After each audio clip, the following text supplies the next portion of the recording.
Itong water pump sa bahay ay aandar ng sandali about 1 second kahit walang nagbukas ng faucet o gumagamit ng tubig. At ito'y nangyayari 1 to 2 times every hour.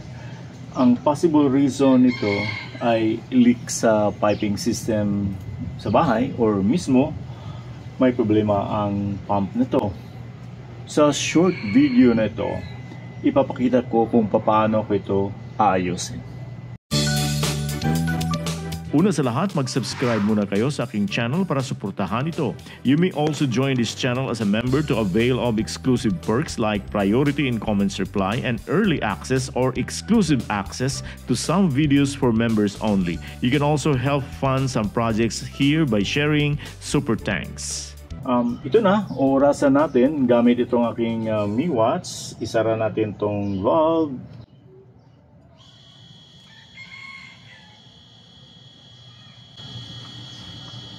So naka-close na yan.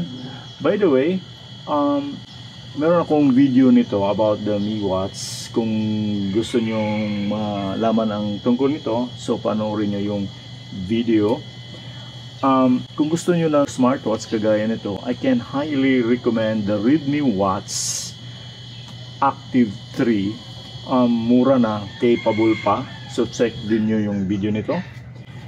Di ko pinapas-play ang video nito para makita natin yung kabuuan ng kaganapan. Anyway, 1 minute lang naman. So time check, it's already 40 seconds. At di pa umandar ang pump.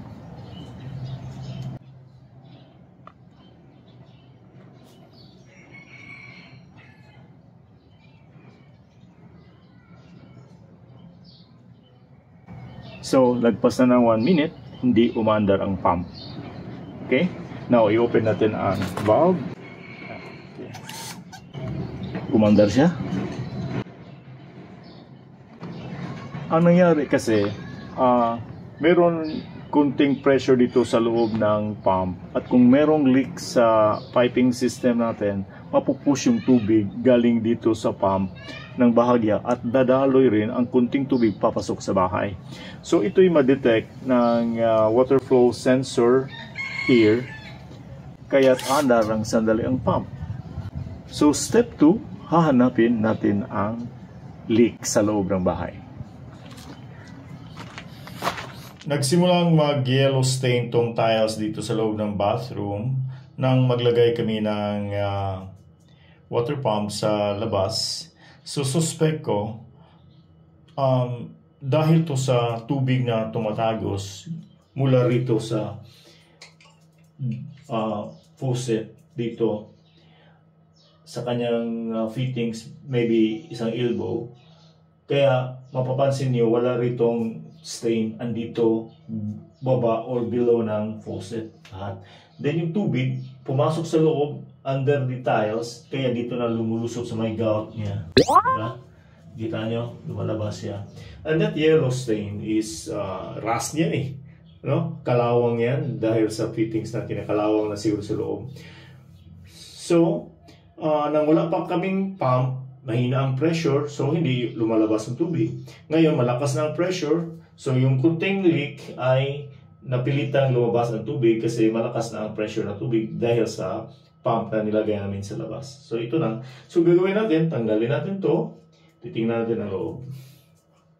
Paano gagawin natin? Papalitan ba or what? Talagang tumatagos dito tubig niya. Ito talaga. Nasa pipe talaga. Ito yung resolbahin natin. So I have to remove this muna temporarily. Ayan, tabi diha. And also, subukan natin tanggalin to. Madali lang naman eh. Titingnan natin. Oh, you see? Dumalo yung kalawang. Tingnan natin kung anong magagawa natin dito. Kasi kung may sira tong fittings dito, malaking trabaho. Kailangan natin bakbakin. Mahirap naman elbow to eh. Diretso. Dito lang Taas na siya, elbow to eh. Wala akong nakitang sira sa pipe sa elbow. Ang ginawa ko na lang muna is nilagyan ko ng Teflon ulit para at least mag-fit siya.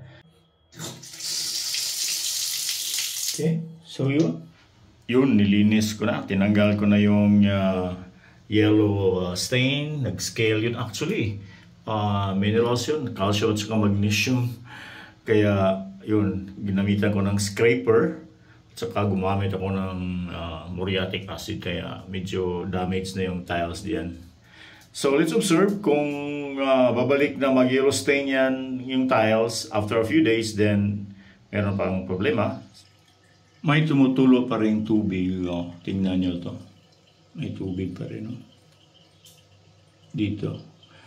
Tinapalan ko na yung Teflon sa loob niya. Then I check thoroughly. Tiningnan ko kung saan dumalo yung tubig. Hindi na lumabas yung tubig from the inside. So the Teflon works. Ang problema, dito sa gilid ko nakita na may daloy na tubig. So sa labas na ng pipe, in short, ang pipe nito ay damaged, may leak. Parang may may sira na ang pipe nito. Itong fittings, itong elbow na to. And the only way to replace this is to bakbakin natin to. Ang tiles. Yun ang solusyon. Kasi dun sa labas, ang pump ay pa rin siya, nag-start abruptly 1 to 2 times per minute or every minute. Sometimes abot pa nga ng 3 times. So I think wala na ibang solusyon ito, kundi bakbakin natin to siya. But later on na lang, I'm sure na ito lang ang problema. Kung meron kayong ganito na problema, paki-share naman dyan sa comment section para at least malaman natin ang solusyon. Salamat.